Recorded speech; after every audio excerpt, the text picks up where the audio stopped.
नमस्ते। चलिए आज बात करते हैं पॉलीसिस्टिक ओवरी सिंड्रोम की, जिसे हम सब पीसीओएस के नाम से जानते हैं। अब देखिए, ये एक ऐसी हेल्थ कंडीशन है जो है तो बहुत कॉमन, पर इसके बारे में ना कई सारी गलतफहमियां भी हैं। तो आज की हमारी ये पूरी बातचीत 5 हिस्सों में बंटी है। सबसे पहले तो ये जानेंगे कि भाई पीसीओएस आखिर है क्या। फिर देखेंगे कि इसका पता कैसे लगाया जाता है। इसके बाद फर्टिलिटी और प्रेगनेंसी पर इसके असर को समझेंगे। फिर इसके लॉन्ग टर्म हेल्थ रिस्क पर भी नजर डालेंगे। और हाँ, सबसे जरूरी, इसे मैनेज करने के क्या तरीके हैं, इस पर भी बात करेंगे। तो सवाल उठता है, पीसीओएस आखिर है क्या? देखिए, सबसे पहली और सबसे जरूरी बात जो समझनी है वो ये है कि ये सिर्फ ओवरीज या अंडाशय से जुड़ी कोई प्रॉब्लम नहीं है। असल में ये एक मेटाबॉलिक कंडीशन है। मतलब ये कि इसका सीधा सीधा लेना देना इस बात से है कि हमारा शरीर एनर्जी और हार्मोन्स को कैसे प्रोसेस करता है। अब इसे ऐसे समझिए, एक नॉर्मल ओवरी में क्या होता है? हर महीने एक अंडा ठीक से बनता है, बड़ा होता है और बाहर निकलता है। लेकिन पॉलीसिस्टिक ओवरी में ऐसा नहीं होता। यहाँ कई छोटे छोटे अधूरे फॉलिकल्स बस जमा होते रहते हैं। और जब अल्ट्रासाउंड में इन्हें देखा जाता है ना, तो ये बिल्कुल एक मोतियों की माला जैसे दिखते हैं। तो अगर बिल्कुल सीधे सीधे कहें तो पीसीओएस एक आम हार्मोनल कंडीशन है। होता क्या है कि हार्मोन्स का जो बैलेंस है वो बिगड़ जाता है, और इसी वजह से अंडे ठीक से बड़े नहीं हो पाते और ना ही टाइम पे रिलीज होते हैं। और बस यही वजह है कि पीरियड्स इरेगुलर हो जाते हैं।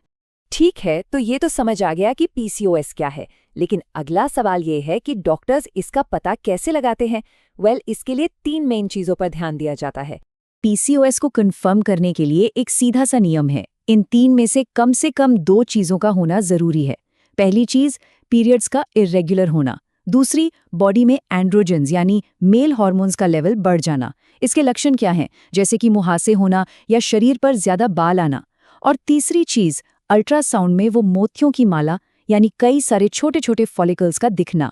लेकिन हाँ, यहाँ एक बहुत बहुत जरूरी बात है जिसे समझना होगा। सिर्फ इसलिए कि अल्ट्रासाउंड में सिस्ट दिख गए, इसका मतलब ये बिल्कुल नहीं है कि पीसीओएस है। नहीं, जैसा मैंने कहा, कंफर्म करने के लिए बाकी 2 में से कम एक लक्षण का होना भी उतना ही जरूरी है। चलिए अब उस टॉपिक पर आते हैं जो शायद सबसे ज्यादा चिंता का विषय बनता है, फर्टिलिटी और प्रेगनेंसी। पीसीओएस का इन पर क्या असर पड़ता है?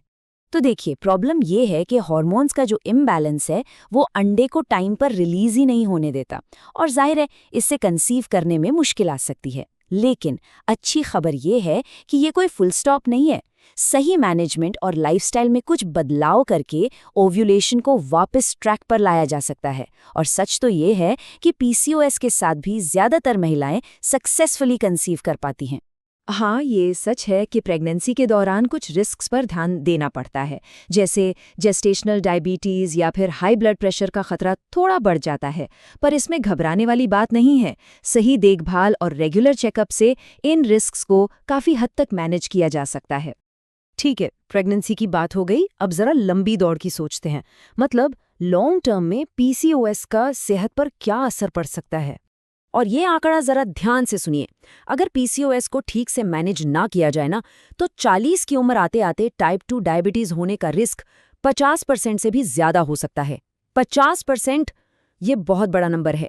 एक और जरूरी बात है, अगर साल में 4 से भी कम पीरियड्स हो रहे हैं, तो इससे यूट्रस यानी गर्भाशय की जो लाइनिंग होती है वो मोटी हो सकती है, और लॉन्ग टर्म में ये कैंसर का खतरा बढ़ा सकती है। इसीलिए पीरियड्स का रेगुलर होना सिर्फ फर्टिलिटी के लिए ही नहीं, बल्कि ओवरऑल हेल्थ के लिए भी बहुत जरूरी है। तो इन सब रिस्क्स की बात सुनकर थोड़ा डर लग सकता है ना? पर अब आते हैं सबसे जरूरी हिस्से पर, यानी कि सोल्यूशन।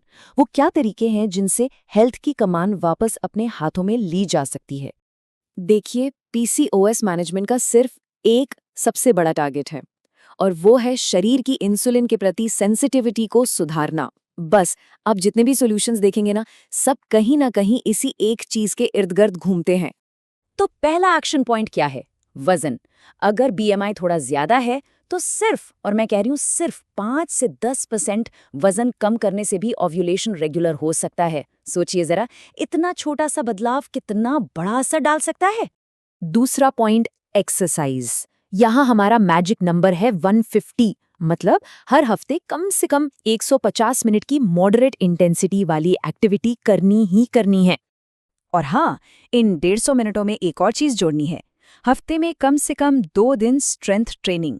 अब सवाल उठता है कि क्यों? क्योंकि जब हम मसल्स बनाते हैं तो हमारा शरीर इंसुलिन का बेहतर इस्तेमाल करने लगता है।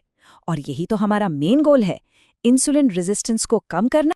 और तीसरा और आखिरी एक्शन पॉइंट, न्यूट्रिशन, यानी हमारा खानपान। इसे एक सिंपल प्लेट मेथड से समझते हैं।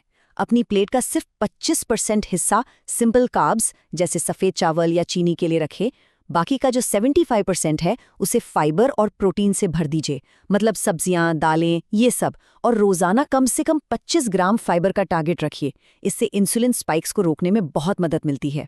और ये जो अगली बात है, ये शायद इस पूरी चर्चा का निचोड़ है। स्टडीज में ये साफ पाया गया है कि सिर्फ दवाइयां लेना एक हेल्दी लाइफस्टाइल यानी वजन कम करना और एक्सरसाइज करने से बेहतर नहीं है।